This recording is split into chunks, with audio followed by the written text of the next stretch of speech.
¿Qué tal, mis amigos? Vamos a continuar con el tema del instrumento público. Esta vez nos toca a nosotros en la parte del número 2. Mi nombre es José Martínez y vamos a darle de lleno a esta clase.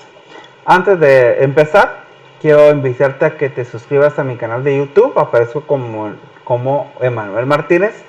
Y después de que te hayas suscrito, por favor, dale clic a la campanita para recibir notificaciones de las demás clases. Además, de una vez te invito a que si te gusta este video, le des me gusta y al final hagas un comentario. Ve todo el video y si tienes dudas, pues comenta ahí las dudas y yo con mucho gusto te voy a estar resolviendo las dudas. Así que, dicho esto de antemano, continuamos.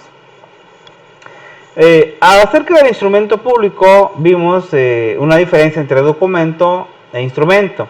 Y para recapitular, en el instrumento público, la legislación notarial guatemalteca no distingue qué es documento y qué es instrumento, puesto que al instrumento público, o sea, las escrituras públicas, le denomina documento, documentos públicos, instrumentos públicos.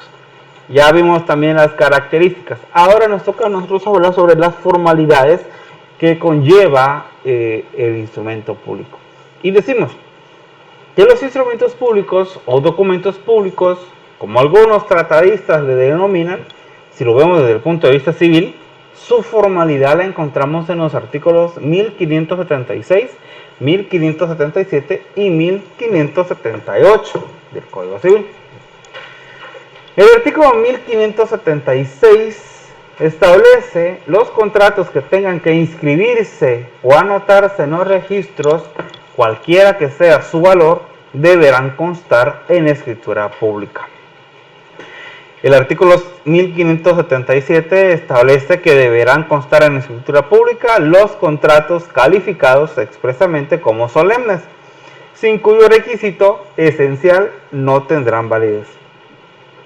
El artículo 1578 pues indica que la ampliación, ratificación o modificación de un contrato debe hacerse constar en la misma forma que la ley señala para el otorgamiento del propio contrato.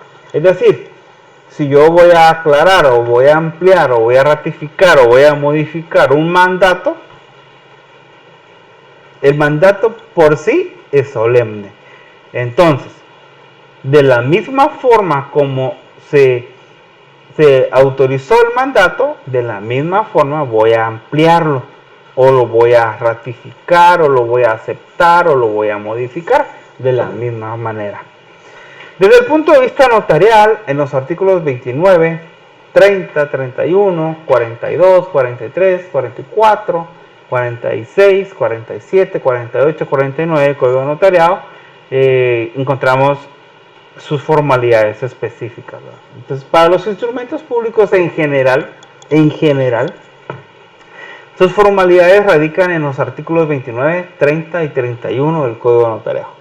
Vamos a ver poco a poco. El artículo 29 establece: los instrumentos públicos contendrán el número de orden, lugar, día, mes y año del otorgamiento, los nombres, apellidos, edad, estado civil, nacionalidad, profesión, ocupación u oficio y domicilio de los otorgantes.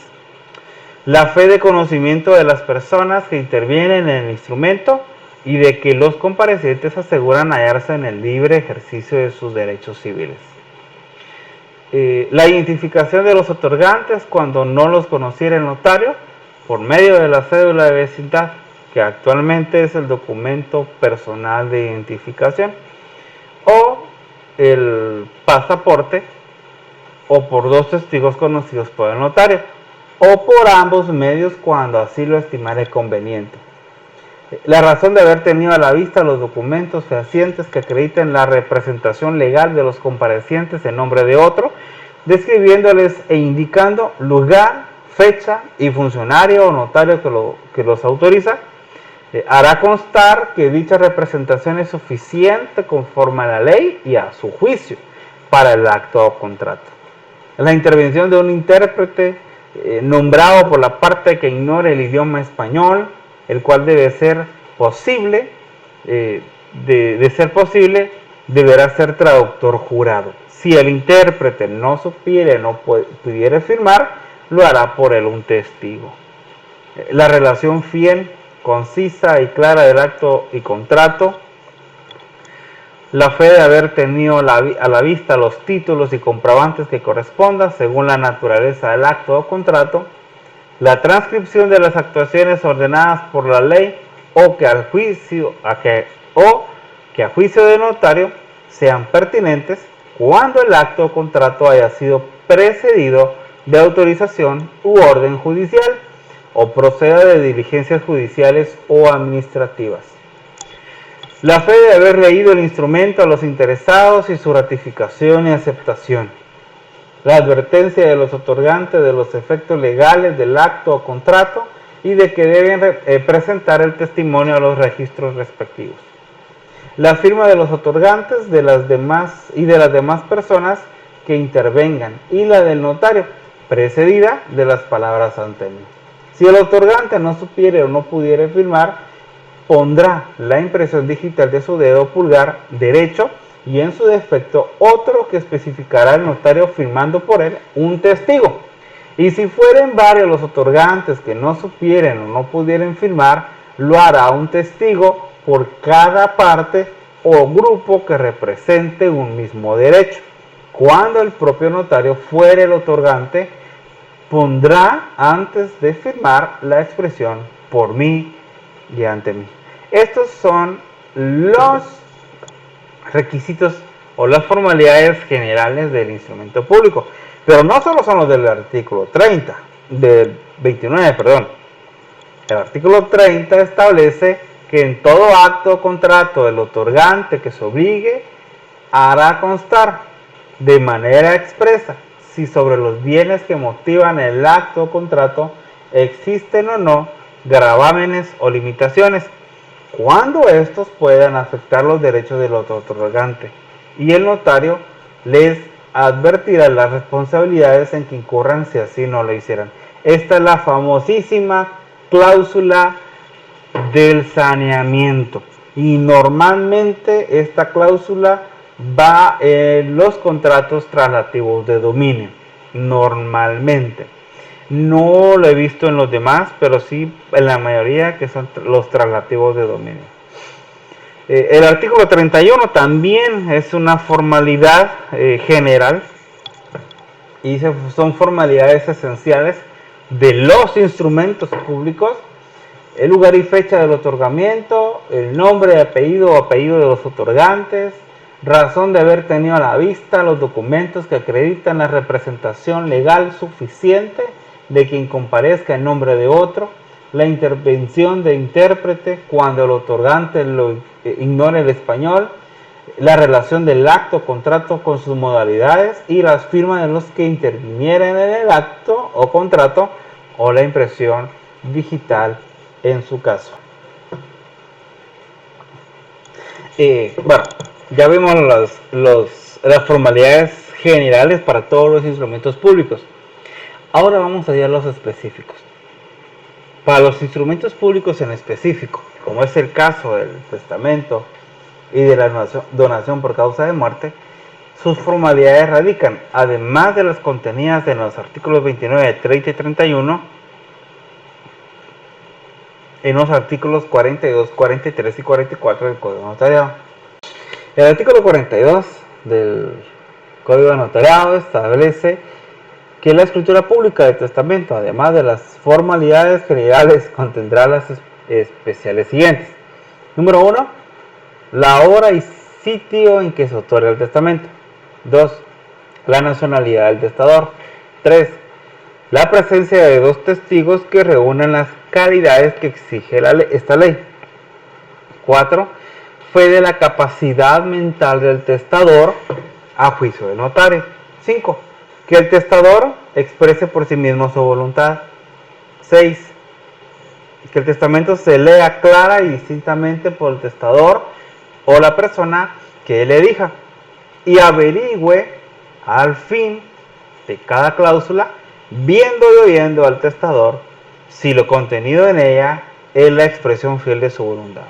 7, que si el testador no habla el idioma español, intervengan dos intérpretes elegidos por él mismo para que traduzcan sus disposiciones en el acto de expresarlas.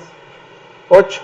Que el testador, los testigos, los intérpretes, y en su caso, y el notario, firmen el testamento en el mismo acto.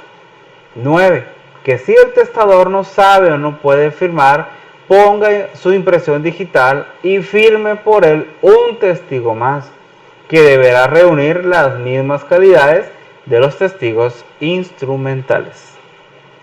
El artículo 43 indica que las escrituras de donación por causa de muerte contendrán las mismas formalidades que el testamento. Y el 44 establece que los testamentos y donaciones por causa de muerte son formalidades esenciales, además de las consignadas en el artículo 31, las siguientes. Número 1, la hora en que se otorgan.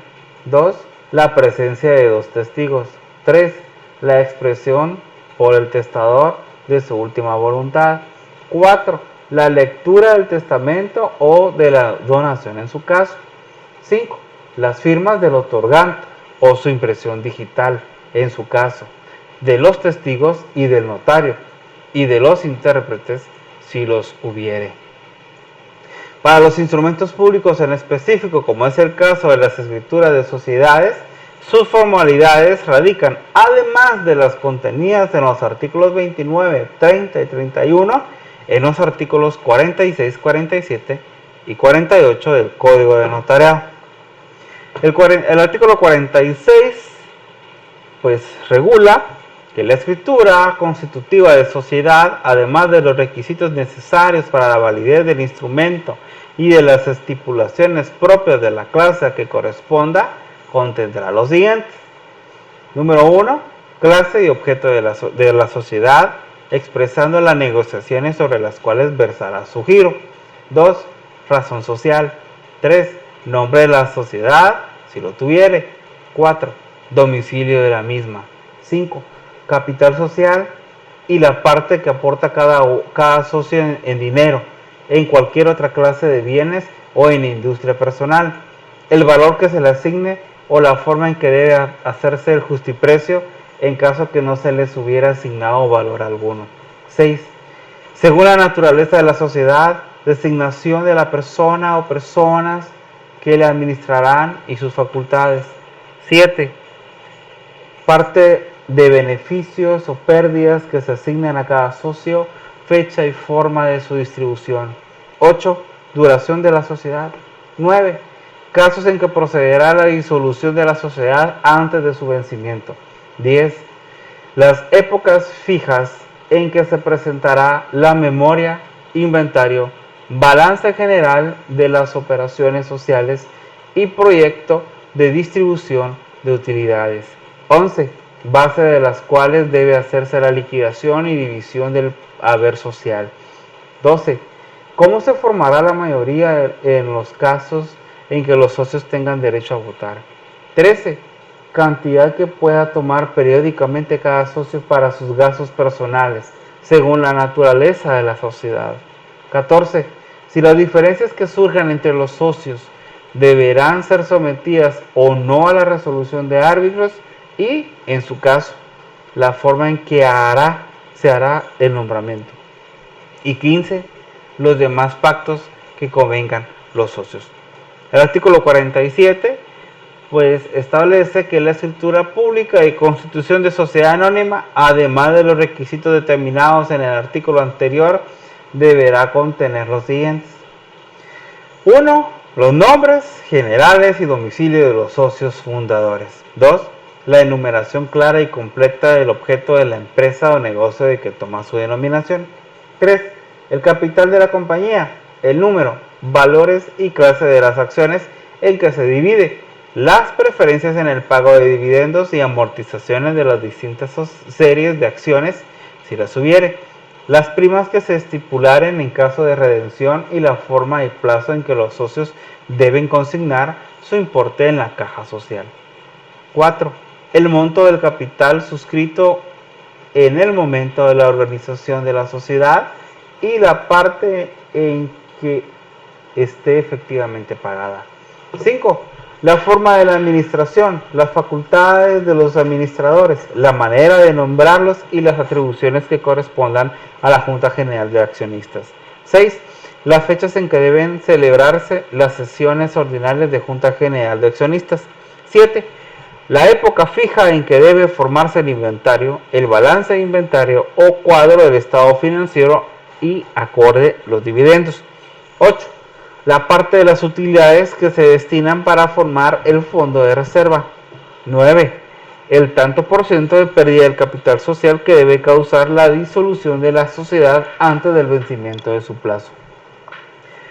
El artículo 48 indica la escritura de sociedad en comandita debe contener, además de los requisitos generales de la escritura de sociedad, los siguientes.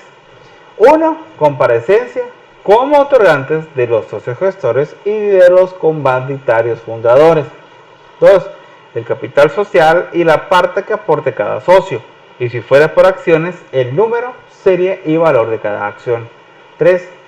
La parte del capital efectivamente pagada y la forma y plazo en que los comanditarios deberán enterar el resto en las cajas de la sociedad. Y 4. Las fechas en que deben celebrarse las sesiones ordinarias de la Junta General. Para los instrumentos públicos en específico, como es el caso de las escrituras donde se constituye hipoteca de cédulas, sus formalidades radican, además de las contenidas en los artículos 29, 30 y 31, en el artículo 49 del Código de Notariado. Veamos. El artículo 49 establece la escritura en que se constituye hipoteca de cédulas deberá contener los siguientes requisitos. 1.